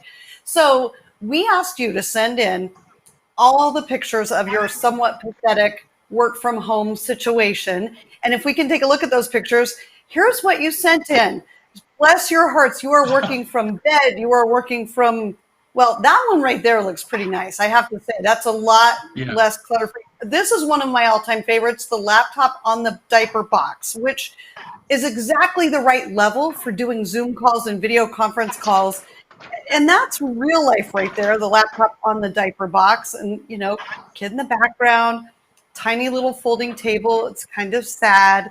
So, we said, hey, send in your awful work from home photos, and then we'll give you this really cutting edge MacGyver style edge desk, one of the hottest products around. That was also one of my favorites because of the shot glasses. But these were some of the entries, and those were some of our favorite entries. But the winner, you haven't seen yet, drum roll please, the winner is Brian. Oh. Most pathetically of all, working on a footstool and the little dog peering up out of his lap. Brian, you deserve a real desk, right? So we'll reach out to you by email. We will get you that desk from the creator and founder himself, Mark Rosenberg. He will send you that desk and you will be up and running. And we can't wait to hear how it all works out for you. David, did we pick the right one there? Was that the right choice? I think, well, I would have said it was the cutest one. I mean, the old theater adage is never be on stage with a dog or a kid. And I mean, that was just so cute. I can't stand it. I was actually going to vote for the diapers. I think the guy with the diapers should get something, maybe like a DVD of a MacGyver episode. I don't know. Something. We have to give diaper person something because that is a pretty awesomely awful home office situation. So maybe we'll find a runner-up prize for you. But until then, now next up, David, with our final interview of today's show and a look at what could be. Let's take a look. Thanks so much, Jen. During the time of our shelter in place, we've all had time to contemplate, after we get past the great pause into the great return, what is our world going to look like? Will it be more sustainable? Will we turn to alternative sources of energy? Well, someone who's been thinking a lot about it is our next guest. Please welcome Brian Goldstein of Energy Independence Now. Brian, welcome to the Great Pause. Hi, David. Good to see you. Thanks for having me. Of course. So tell me exactly, besides obviously the name says what you do, Energy Independence Now, how did it come to be and what are you advocating for? Well, Energy Independence Now is the only environmental nonprofit that just focuses on hydrogen. So we were founded about 20 years ago by former Cali PA Secretary Terry Tamminen to approach the concept of zero emission vehicles in California. We created the California Hydrogen Highway Initiative for then Governor Schwarzenegger, and we've continued to provide analysis to the state to push along funding for hydrogen refueling infrastructure. We work on legislation that pushes renewable content forward for hydrogen fueling in the transportation sector.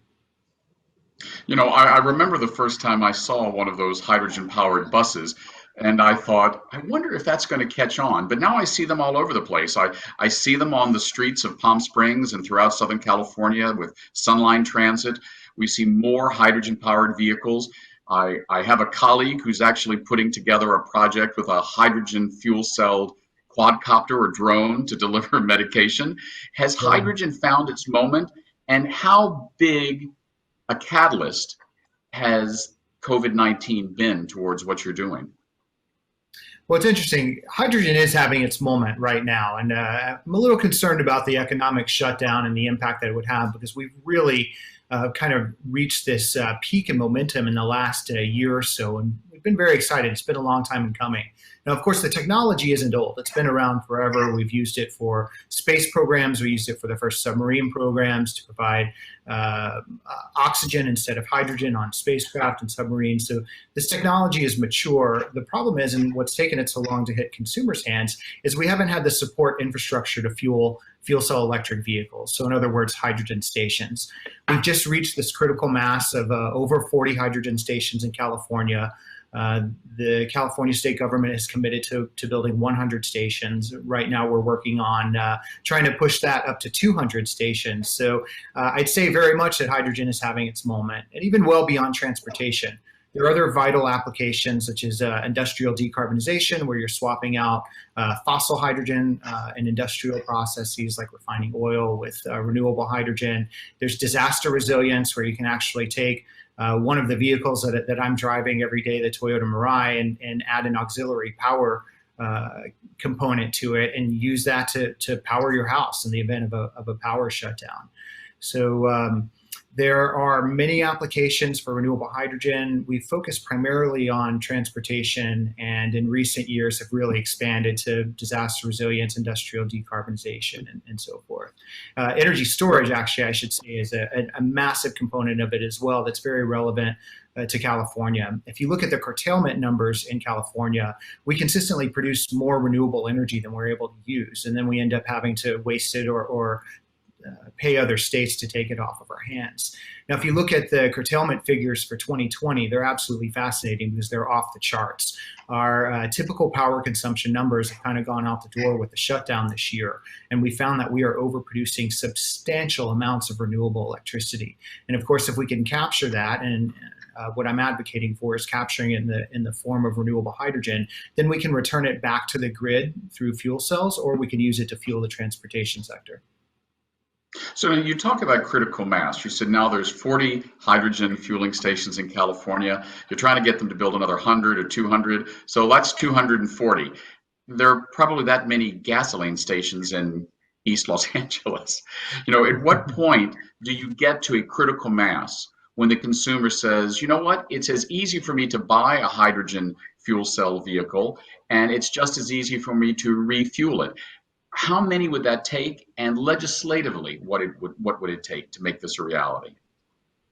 So our vision is to try to reach 1,000 hydrogen stations by 2030. Now that's a heavy lift. There is a model where, you know, throughput as cars begin to hit the streets will make economic sense for station owners to go out and add hydrogen fueling capability to their existing businesses, which, you know, I think the writing is on the wall for oil and gas, right? So gas stations will be selling less and less gasoline over time. These are important small businesses. There's the ability to add these additional revenue drivers in the form of various alternative fuels. But in the zero emission world, there are only two, right? There are battery electric vehicles and there are fuel cell electric vehicles.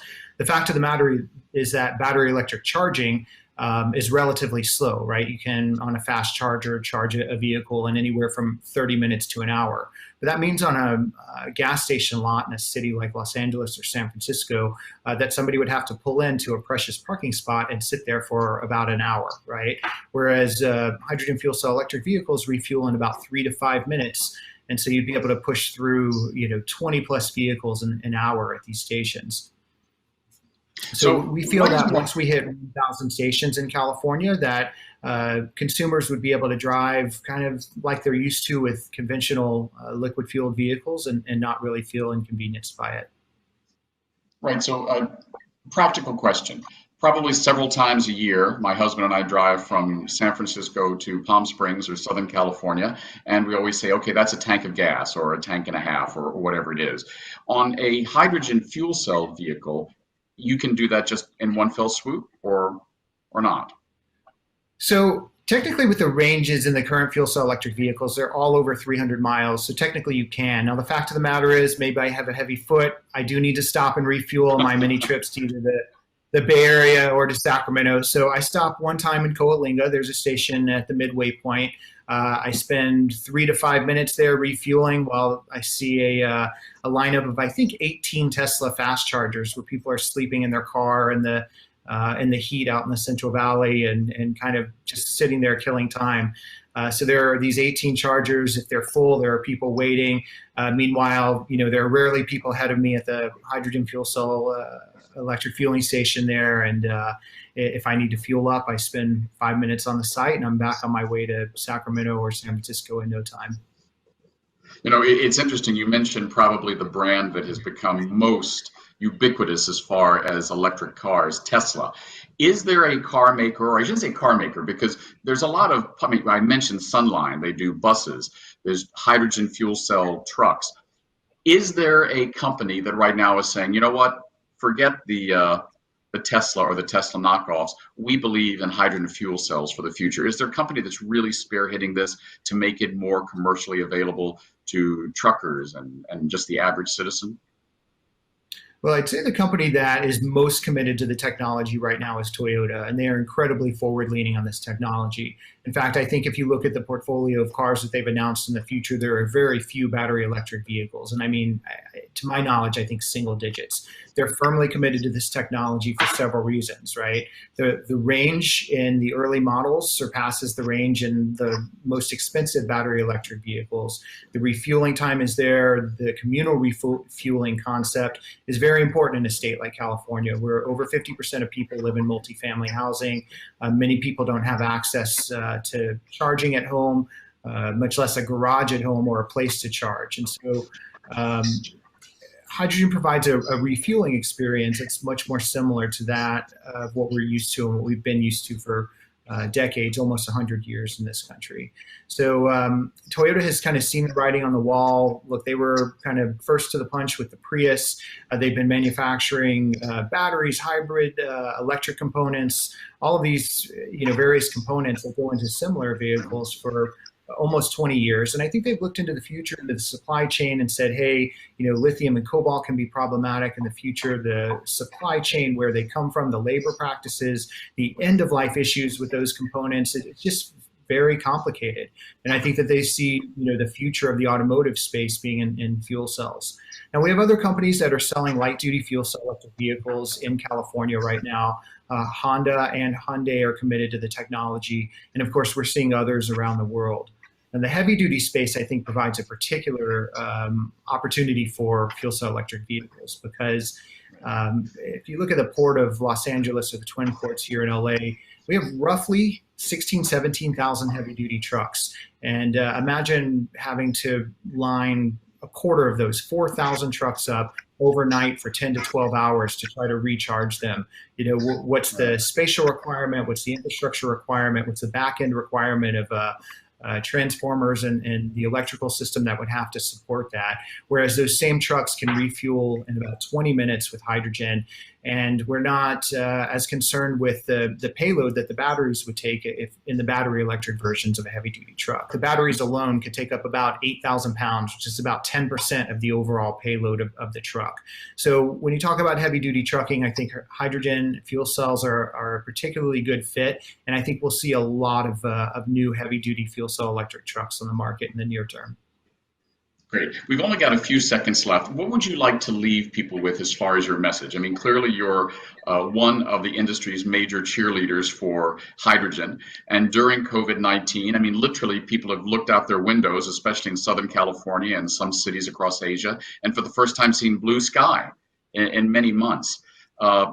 Has COVID given you an opportunity that you couldn't have had otherwise to actually literally see what the future of our skies could look like?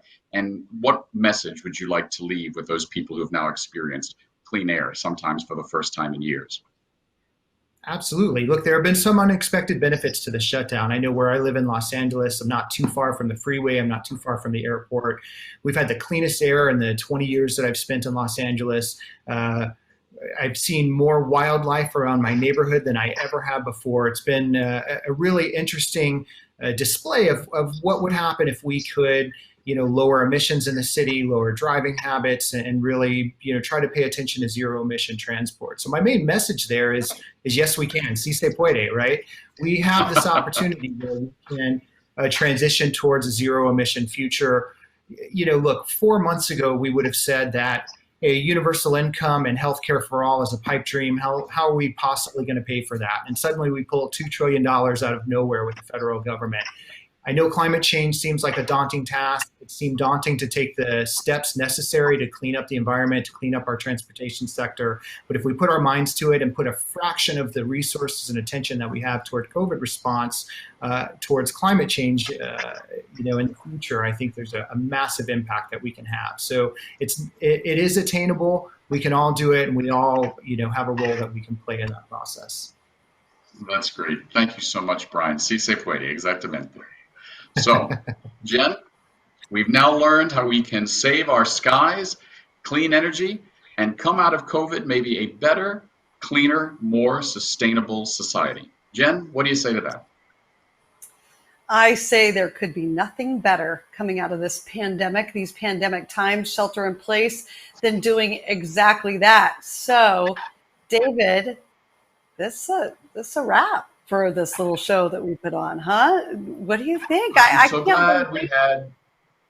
Yeah, no. Do you remember the Carol Burnett show? I'm so glad we had this time together, just to have a laugh and sing a song.